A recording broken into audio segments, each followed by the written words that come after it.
Hey everyone, it's Evan from pbreview.org, and today I'm reviewing the Dye LTR. Yes, I have to hold on to it with one hand because I need like a little thing to hold on to it.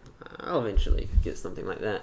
But anyways, this is, at first I thought it was the light rotor, but I'm not sure if that's true, but it basically is true, but not really. It's kind of more advanced than the regular rotor in some ways.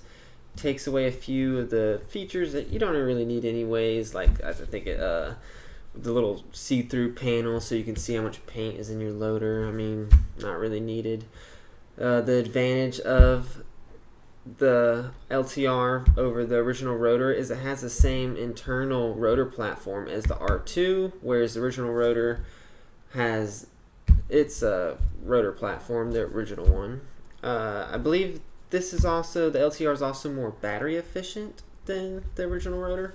Could be wrong on that one. But anyways, I'm going to break this review into pros and cons, as I often do. The pros, for one, I think it looks pretty cool, especially the dye cam. It's a great camouflage. There's, I believe, 8 color options, including the dye cam. They're basically all black and then a color, so black, blue, black, yellow, black, red, black, green, black. Now, one of the big advantages of this loader is it's essentially a high-end budget loader, and there's really nothing budget about it, but in the past, for $100, you would get a decent loader, but it would require a lot of batteries, maybe a ton of AA's or 9 volts or whatever.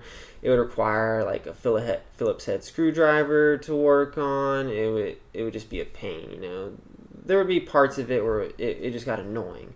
So you would pay like the $200 to get the nice high-end loader. So it would be toolless and it feeds extremely fast, gets rid of all the annoying pains, maybe just uses a couple AA's, few AA's. Well, that's where the LTR comes in handy. For $100, $120 if you want the dye cam, and I believe if you get it like refurbished, you can get it for like $80, maybe even cheaper. But for $100, you get a toolless loader. It's I'll show you how to take it apart. There's that little button right there. You press it in. Now, I'm not an expert with this, to be honest, but there we go. Okay, I know there's a better way to do that. Here we go. So you have the inside of the loader.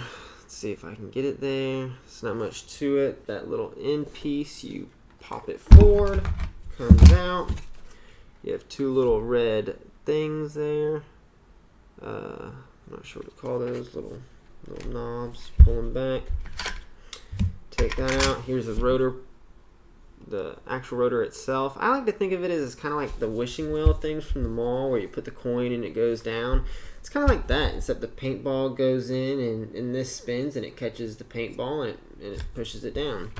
Now, some people, I'm kind of getting ahead to the cons here, but some people say that the rotors, especially the original rotor, maybe not as bad with the R2 and the LTR, but still so, is the way, because it forces it into the rotor, I guess, and pushes it down, it can kind of be bad for, soft paint, basically bad paint, brittle paint. So if your paint's good, you're not using brittle paint, then there's no problems. I personally haven't even noticed this, but suppose that's a problem.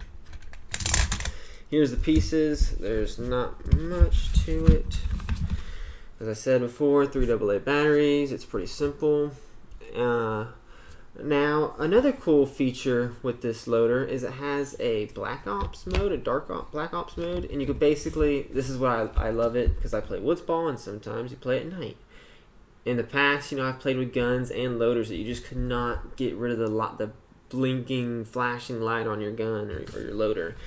Luckily with the LTR, you can, so that's pretty awesome.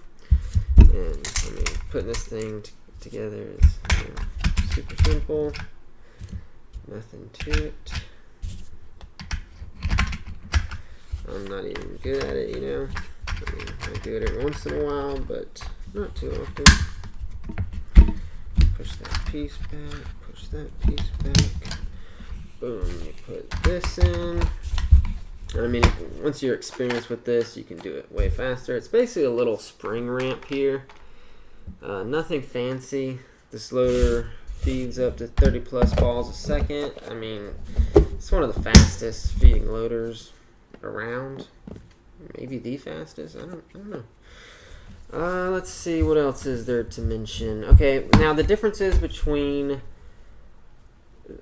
the LTR and the R2, the biggest difference and the biggest advantage of the R2 is it has a 15% larger mouth opening, which is, you know, if you have those bigger Virtue pods or, you know, you just play speedball, you don't want to be wasting paint. That just 15% wider opening, it comes in handy. I play woods ball. I'm not really too worried about it. I believe the R2 costs around $180 to $215, and this is, you know, $100 to $120 for this one. It just wasn't worth the difference. Another big advantage of the R2: use speed feed.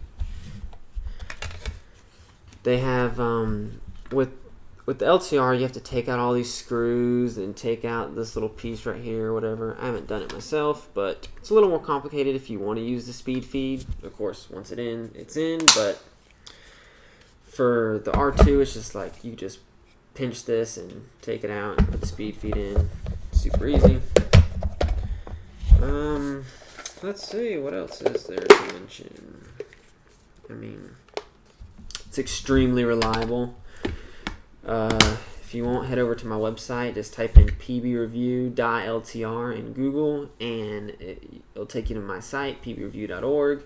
There's a video on there that I think Dye did themselves, or at least people that work there. I could be wrong, but the video just shows them trying to destroy the original rotor. And no matter what they do, it just keeps going, and I think the LTR is even better than the original rotor. It's more simplified version, but I think simple is better. Like on the R2, you have like a little metal badge there that says the die or whatever. I don't want that. I mean, I just don't need it. It's pointless. I'm not really sure what else to say about this thing. Let's see what it says on here. Low profile. I don't know. It's a little heavy, honestly. I mean, I could be wrong, but to me, it feels slightly heavy compared to other loaders. 200 ball capacity. Oh, R2. The coolest thing on the R2 is the 200 to 260 paintball capacity. Has that little see-through panel where you pull it up and it goes from 200 paintball rounds to 260, which is pretty cool. Can't do that here. Only 200, but, you know. Oh, well. Yeah, that's really about it. Anyways, I hope you enjoyed the review. Like, comment, subscribe. Please, if you want to see a review of anything, leave a comment and let me know. I'm looking for more stuff to review. You know, I'm gonna slowly save up, buy it, review it, and if there's anything you want to see reviewed, just let me know. Leave a comment. If you like this review and you want to see or read more, head over to my website, pbreview.org. Slowly building it up. This is only my third video on the YouTube channel so far, but I'm building it up as well. If you like the video, let me know, and maybe it'll give me more motivation to keep going. Well, anyways, thank you. Have a good one. See ya.